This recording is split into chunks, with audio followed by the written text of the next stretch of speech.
Today is the first day of a couple days where I'm going to be planting my bare root fruit trees. All of these are bare root fruit trees from Dave Wilson Nursery.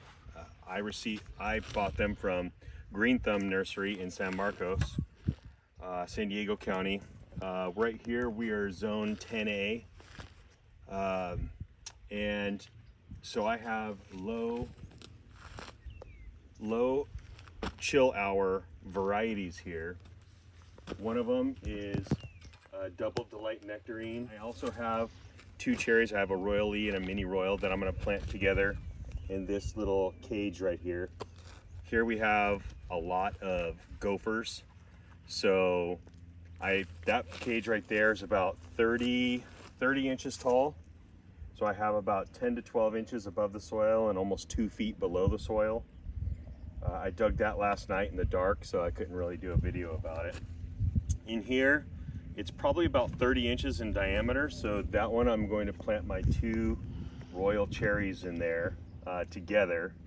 And these cages, they'll break down over a few years and kind of rust away, and the roots will be able to kind of break through them. They're already not that strong, and so they should be fine. After a couple years, yeah, they'll just break right through those things. And so I pulled back all my mulch. I had this all composted and mulched through the winter, and I put down mycorrhizal fungi, kind of a layer of it. I also shot down beneficial nematodes through this. They probably got pretty disturbed when I dug everything up, but we're doing what we can. So right here I'm going to do the two Mini Royal cherries. And Double Delight Nectarine has a really beautiful flower. They flower like this bright pink, and it just gets loaded with flowers. It's self-fruitful, so I don't really have to worry about where I place it amongst here. So if you look here, I have right here, I have a no ID loquat here that we've had for about 3 or 4 years. And this is the first year it's fruited. I actually topped it this year, and I think that kind of coaxed it into fruiting. And so that one's doing really well. So over here in this little zone, right about where this agave is, I'm going to plant a jujube right here. A little further down, this little terrace right here, it's hard to see because it's our weed season right now. I'm going to take away some of this. I'm going to put all this dirt over here and kind of bring this down and kind of make a bigger planter all the way to about here. And so I'm going to plant a jujube right here, and then I'm going to do a August Pride peach down here. Right here I have a Desert Gold peach, and that fruits in May to June. And so I have that early season variety, and so now I'm looking for more of a later season variety. Up here I have this whole terrace that I did all the way across here. Ran all the irrigation, I composted beneficial nematodes, did all the preparation for the bed like a month or two ago. And so this thing's been sitting through the rains, and really a lot of like fungus and a lot of the biologic like little bugs have all kind of started doing their thing, and funguses and the little microbes. And so over here I'm going to start planting. I'm picking up 4 more fruit trees tomorrow.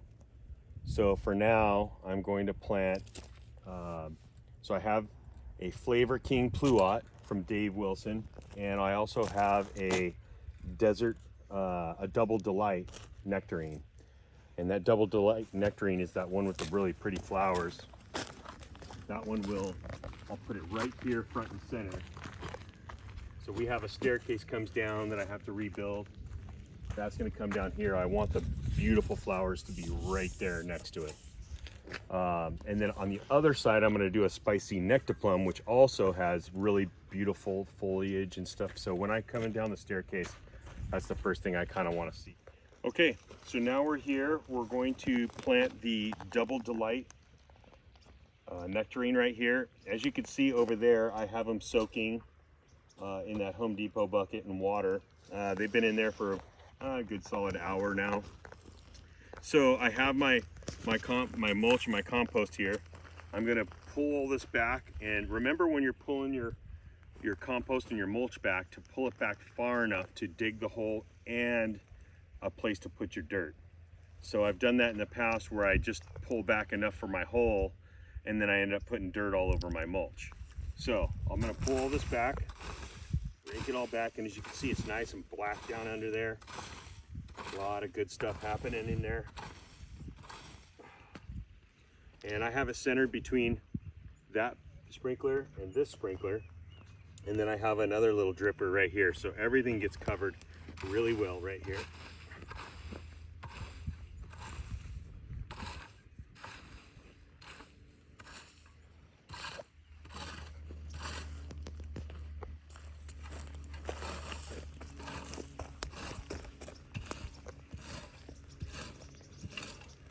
Starting to get down to the dirt.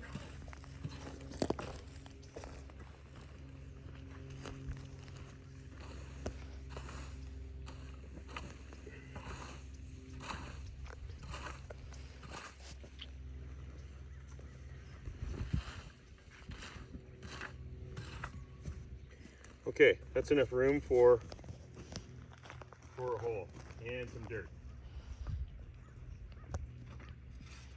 So, easy way to tell between sprinklers to kind of center yourself up. Lay my shovel down right here, kind of have a line. Lay the shovel down the other way, have another line, and then right in between those lines is right in between the sprinklers. So,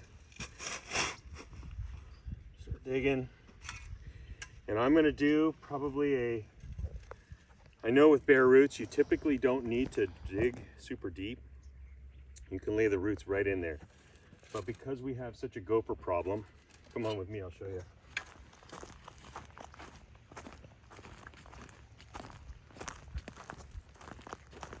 Right here, I have a couple traps set. We'll see if we got any luck last night.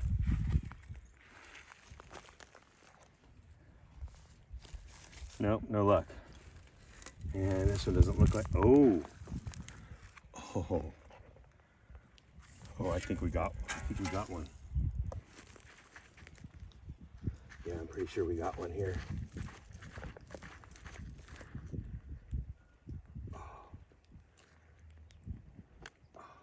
Oh, he's tricky. Very savvy little gopher. Okay, so as you can see, we have a gopher problem. So I'm going to dig, and I'm going to put a cage around this one as well. Unfortunately, I hate doing this, but I got to do it. All right, so, and I'll dig as deep as I can.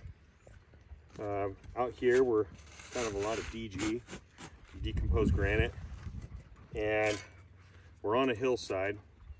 So typically, yeah, like right here, we end up hitting DG that's almost still in the rock form. As you can see a difference right here. Nice dark dirt, and then DG. And DG is really, I'll take it over clay just for drainage reasons, but it can be kind of tough to get through.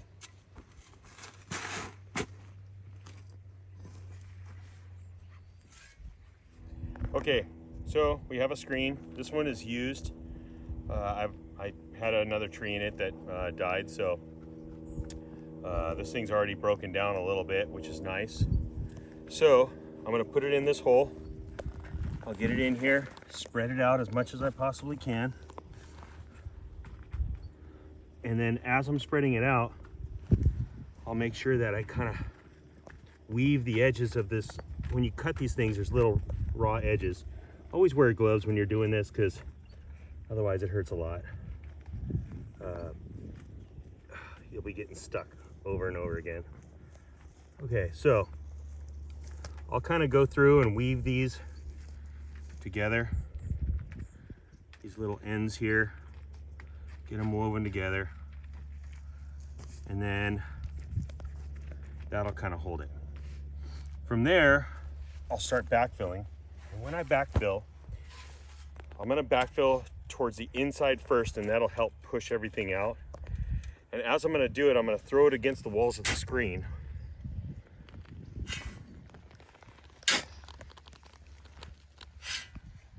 And it kind of pushes it against the wall. I'll take a good shovel full, throw it against the wall, and it kind of splits them apart. Okay, and it did. It pushed it all apart really nicely. Get this thing woven in there a little better again.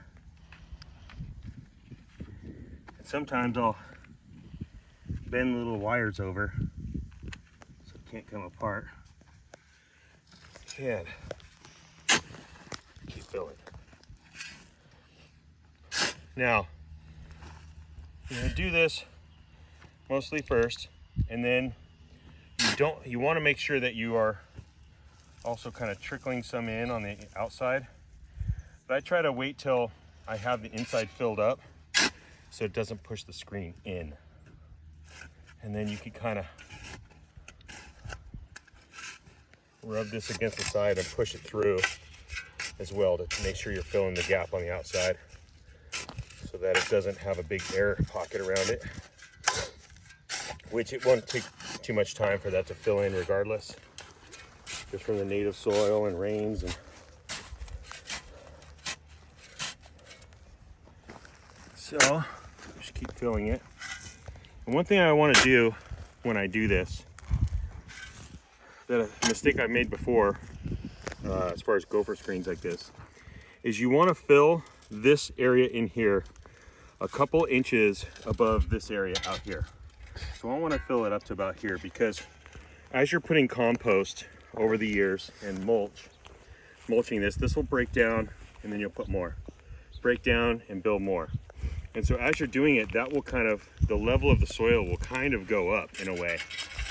And so, but inside here, you're not doing that because you have the base of the root, the base of the tree that you don't want to bury.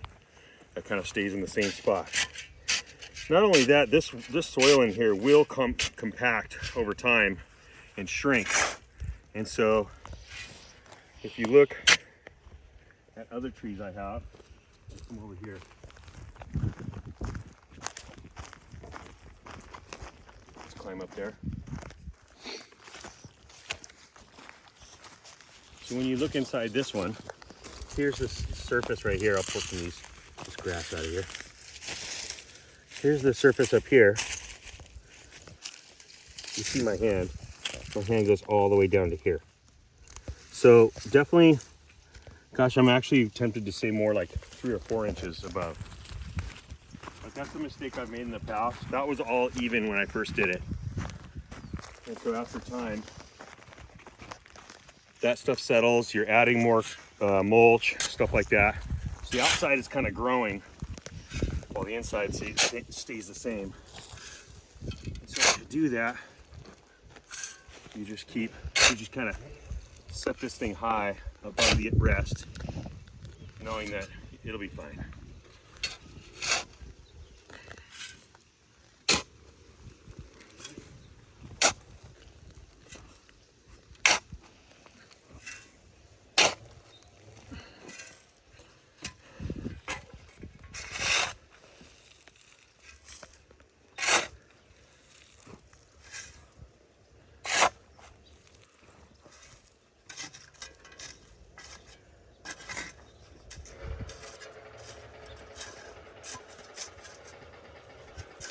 So, about like that. And then I'll make sure it's filled around the edges.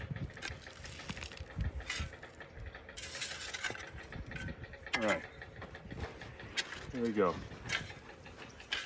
Now, when I'm doing this, I don't want to compact it too much, but I want to make sure there's no air holes. Trying to compact the air holes a little bit, so I compact it just a little bit. And you can see it already went down probably about 1 inch just from doing that. And a little bit more.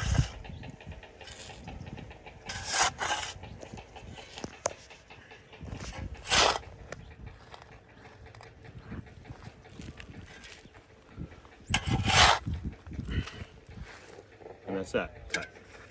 Cut. Here's another example where I planted level with the dirt at one point. I've built up the dirt, but you can see down there, there's 6 inches of compost and stuff above that. Thankfully, this soil drains so fast, and it has a little drop off behind it right there, that it doesn't flood inside this thing. But this is, again, why I firmly believe that when you're filling these things if you have to do gopher cages, when you're filling these things to lift up at least, like I'm saying, 3 or 4 inches of soil above the native soil. Okay, so I reset the gopher traps. Get these little guys. So I did one going that way, and then I did one going that way. So hopefully he's not smarter than me this time. It's not saying much that your gopher's smarter than you, but pretty funny. Anyways, I just lightly cover it up so it's a little dark in there and the gopher doesn't see the trap. But still enough air to where when it gets cold at night, the air kind of goes in through his tunnels and he gets a little upset about it and tries to backfill it, which he did last time. And so, yeah, hopefully we get him this time, because here's the gopher hole. There's my hole for my next cage. Speaking of which, okay, hole number 2. It's about 2 foot in diameter. Should give that tree a nice, good head start. Here we go. Okay, so time to plant a couple of cherry trees in the same hole. So I've got a few things that I'm going to add to it. I'm not really going to fertilize it right now, but just a little organic matter, which this is already pretty good with organic matter. But when I backfilled the hole, I backfilled it with organic, or actually native soil. So I didn't do any amendments down in the cage. Everything's going to go on top. All of these trees have little feeder roots that will go horizontally across right underneath basically the mulch and the compost. So I've been soaking these for an hour or 2. They're nice and moist, these trees. A nice root ball right here. As you can see, plenty of nice feeder roots on here. For this is a royally cherry. So this thing should take off really well. And as you can see, these roots, this thing's probably about a year, little change old, maybe almost 2 years. And you can see that these roots will definitely fit through the 1/2-inch holes there for a while. Even this big one that they cut will, those roots will definitely take off and be able to go through the hole. So before I put these in the hole, I'm going to put some mycorrhizal fungi and sprinkle it all over the roots. So do a little inoculant here and just kind of give these roots something to give them a little head start. So, okay. All right, so I got those set. And I like to do this over the hole so that the whole the soil will have some in it as well. Here's my mini royal. Again, plenty of roots on this little guy. Plus, I'm going to prune this thing pretty heavily once I get it in the hole. So that'll give these root balls a nice little head start. The fungi actually just basically extends the reach of the roots and helps them kind of gather nutrients and water and all sorts of stuff. It's like a little extension for the roots. The roots kind of have like a little symbiotic relationship with the fungi, and it creates these like nice little pathways, and it kind of surrounds the roots with this stuff, and the roots use it. They use it to gather up water and nutrients, so pretty cool stuff.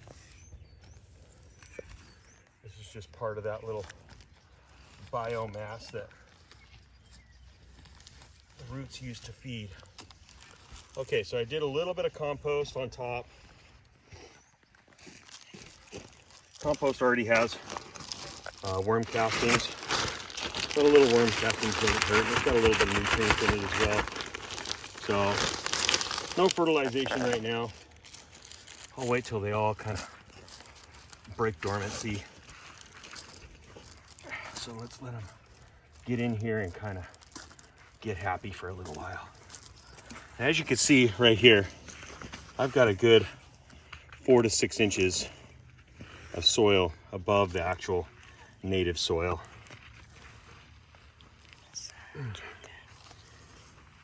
So now I'm going to plant these. When I look at these, if you look at this tree right here, up here, everything's kind of favoring this side. And so if I'm going to do this, I'm going to plant this with this sitting like this so that all the main branching kind of goes out that way. And so what you'll do is you'll dig this back, get it to where the roots can all be in there nice and cozy.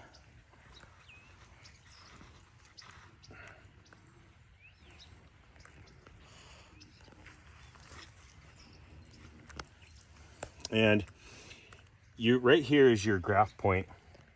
This is where your rootstock meets your fruiting scion. And so right here, you want to make sure that this thing was planted basically the same spot as it was before. A lot of times it might flare out right here, or it's right where these roots start.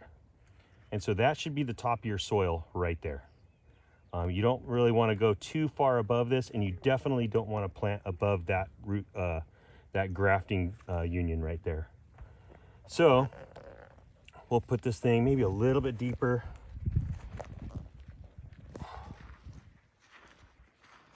Get all the roots down in here, and that should be good right about there. So I'm going to get this in here, kind of make sure these roots are down here and tucked into bed real nice. You know, they're just little guys. They're just little guys trying to have a good time. So kind of use my finger, pack the soil kind of into the root ball a little bit, and then we'll water it in really well and make sure that this thing is planted real nice. And like I said, the native soil around this thing is going to grow a lot and come up to meet this.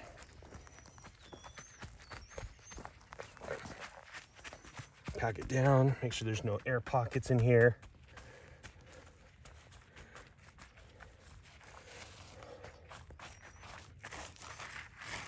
When you're growing these fruit trees as well, you want to make sure that you're watching. So like right here, I already see some little buds down here. And anything that's coming out right at the graft union, I don't want it. It could be coming out of this. I mean, this looks like it's actually from the fruiting wood, but it's still too low. So I would just knock those guys off. And then the rest of this guy, we'll leave it out just like that.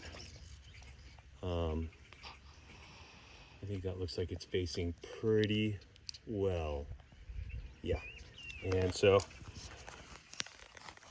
now we're gonna take this guy. So that sun rises, the sun rises that way, and it sets over here. And so I'm gonna put these right here to where they can both get, there's not one that's being shaded out and then one that's on the sun side. So they're both gonna kind of share the sun equally. And so I'll dig this side out. Get some nice soil going on. Leave a few inches to the cage.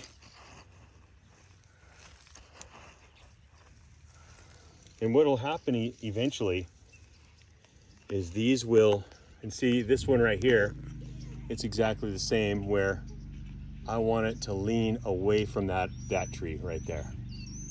And so what we'll do is we'll put this back a little bit. This one's got a very vigorous root ball. Both these are on maximum 14, which for cherries is a really good rootstock. There's other people, you can check out another guy's YouTube channel called Fletcher Farm, and he had 3 cherries. One was on Mazard, and the Mazard in this area, he's in San Diego as well.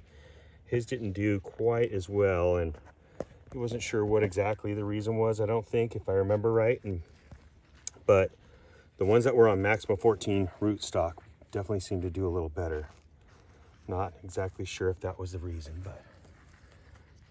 but I've seen good things about this rootstock right here. Okay, so this one, same thing. Kind of shake it, get the stuff to fall down in there. Those look pretty good. This is facing the other way as well. Finger in, make sure no air pockets. But other than that, I don't really want to. Oh, there's a root that we didn't tuck into bed.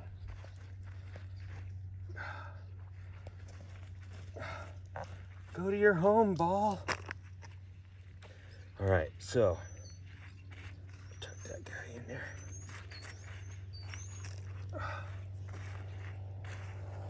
All right, make sure this is all nice and level. Right about at the right spot on these guys. This is all going to compact as well over time. And so I feel like we're in a good spot. We're just a little above where those roots were coming out. That should be fine. All right, there's 2 cherry trees planted, ready to go. And then we'll put compost over the top of this and some mulch over the top of this, just a little bit. We'll keep it away from the actual trunk, but we'll put a little on top.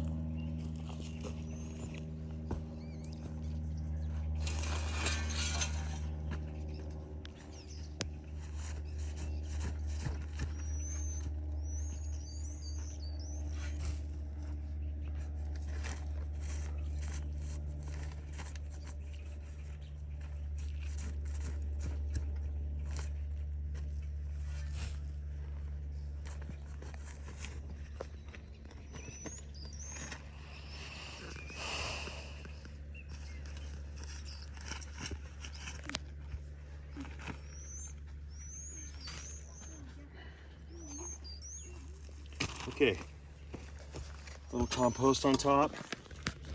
Spread that around. Keep that away from the trunk. Into this guy. We'll kind of keep that away.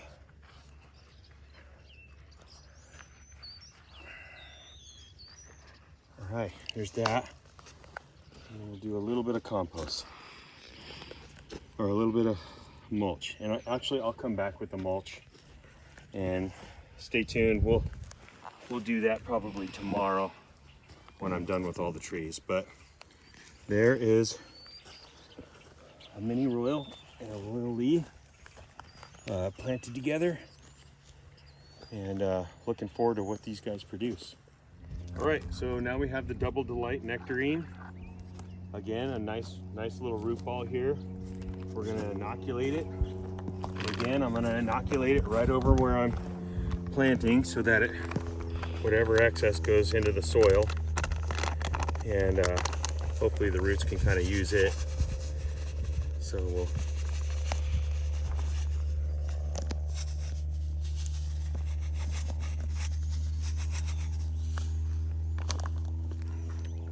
all right, so we'll set that aside. Said it's been soaking for a couple hours here. Mix around all this compost, and I'm only doing the compost on the first, like, I don't know, few inches of soil. Give it a little head start to kind of go, but everything below that is all native soil.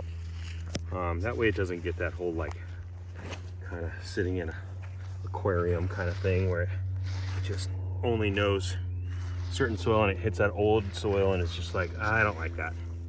and just stops. So that's why I try to leave all the native soil down at the bottom. So this hole I only have one, so I'm gonna do this little double delight nectarine right there.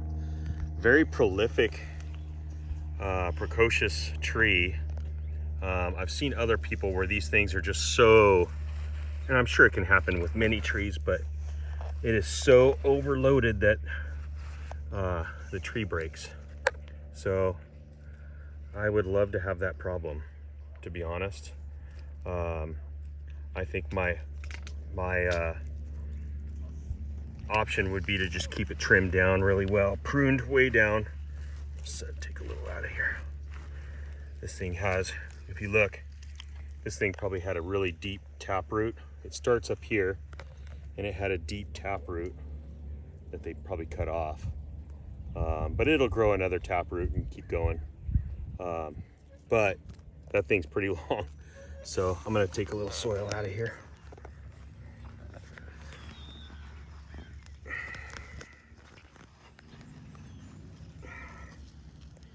And get this stuff out. Let's see what happens here. And it's looking, I think, even more. Wow. This tractor has a lot of things on it. Okay. Okay. So got this tree set. I think that looks like a good level right across here. Okay. All right, so we have some nice long roots, but unfortunately they're not going to fit in the cage. We're going to get this guy in the hole now. So I'm going to trim up a few of these really, really long ones so I don't have them spinning right off first thing. That should do. And then we dug a lot of this up, and then from there, go ahead and set this down. This looks like a good level right here to the soil that I'm going to have here. So we'll go ahead and start backfilling this in a little bit.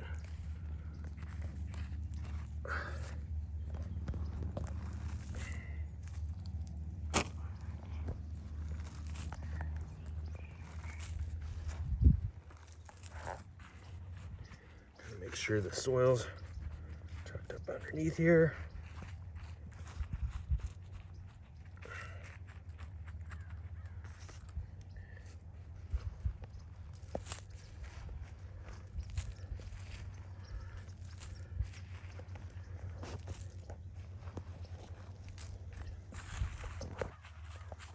Make sure there's no air bubbles. Make sure it's straight.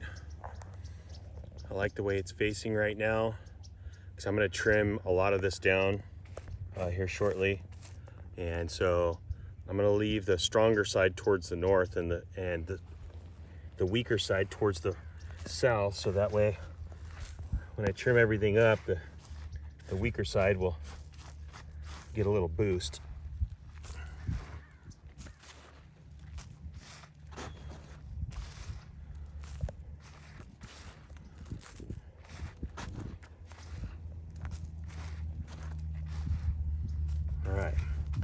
So,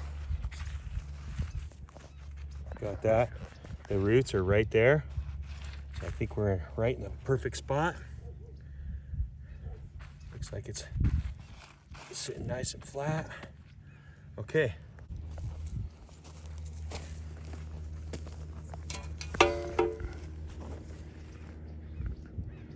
Okay, just cover it with a little compost. Like I said, if it's living soil, kind of want to keep it away from the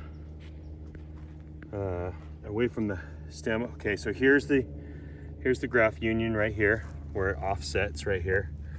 The soil was down here, so we have plenty of room, and I'll put just a little bit of mulch over the top of this, but I will be filling the mulch up on the sides a lot. So I'll take compost that I have from around here, and I'll start bringing this in.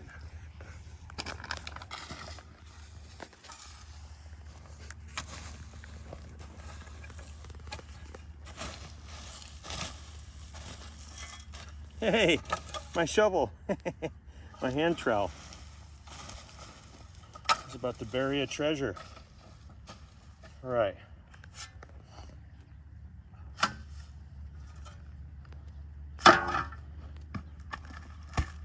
One good thing about these is I get a pot.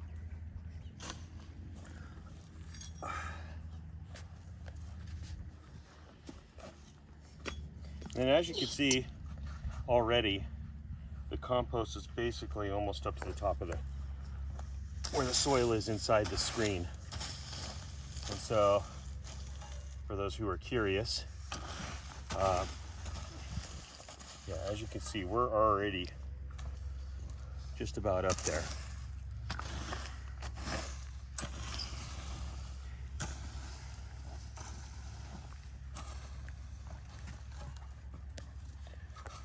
And I'll probably bring in a little bit more. I want to have, like, especially if you have fast draining soil and it's in a hot environment, you should have like at least a good 6 inches, I would say, of compost or of mulch. And to be honest, any bit of mulch helps, but having a nice, good, thick layer really makes a huge difference. And here's a much better representation. As you can see, I've made a little bit of a mound around it, so that way the roots that do grow through that top area can kind of find a way out. They don't just have to air prune themselves off. They can follow that dirt down and kind of get underneath all this compost and mulch. It's going to be One eternity later.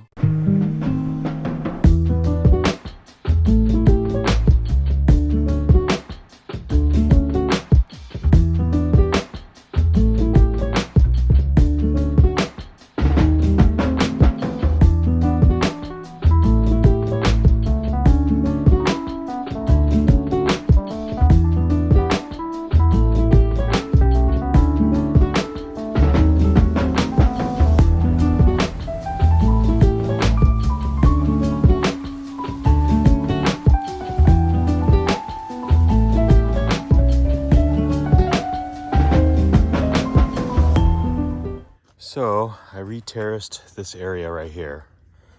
Tried to kind of spread it out this way, so that as this tree grows up, and then what I plant here, which is probably going to be a jujube. As these two grow, I want them to have a little room. And so then I stepped down and terraced over there, and that's where I'm going to put my August Pride peach. Okay, next up, it's time to paint the trunks of all these things so they don't get sun scald. So I bought this Ivy Organics 3-in-1 plant guard. You can use, an interior flat latex paint, and you just basically thin it down by 50%. So I'm gonna paint this thing. This little guy right here.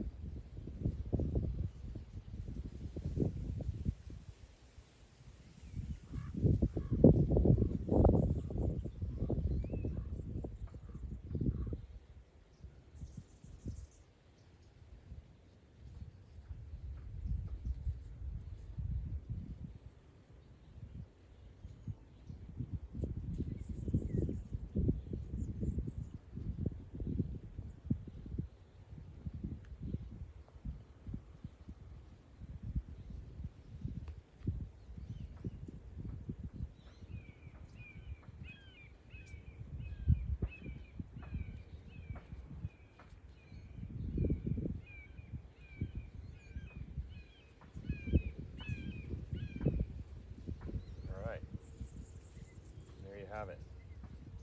One down.